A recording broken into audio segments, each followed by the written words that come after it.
Je le dis pour que ça soit très clair, il n'y a aucun problème là-dessus. Et quand vous regardez les voisins, vous avez par exemple l'Espagne qui a augmenté son salaire minimum de 54% en 6 ans. Et quant à l'Allemagne, elle l'a augmenté de 36% en 6 ans sans qu'il y ait une catastrophe économique comme on est en train de nous l'expliquer. Donc je le dis, pourquoi est-ce que ça aide les petites et les moyennes entreprises? Parce que ça remplit le carnet de commandes.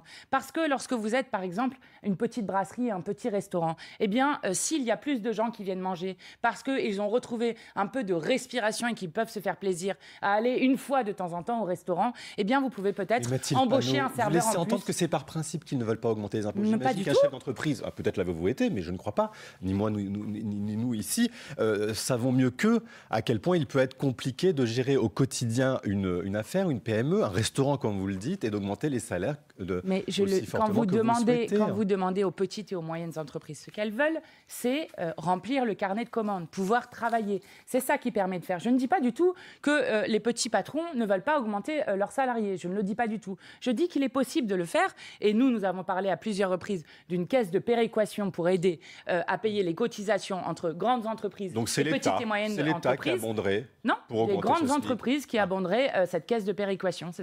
C'est une des choses que nous proposons pour aider les petites et moyennes entreprises. Mais je le redis, elles ont entièrement intérêt à faire en sorte qu'on augmente les salaires dans ce pays et que les gens puissent mieux vivre. On a donc abordé la question du SMIC qui fait partie de votre programme. Il y a également dans votre programme l'abrogation de la réforme des retraites.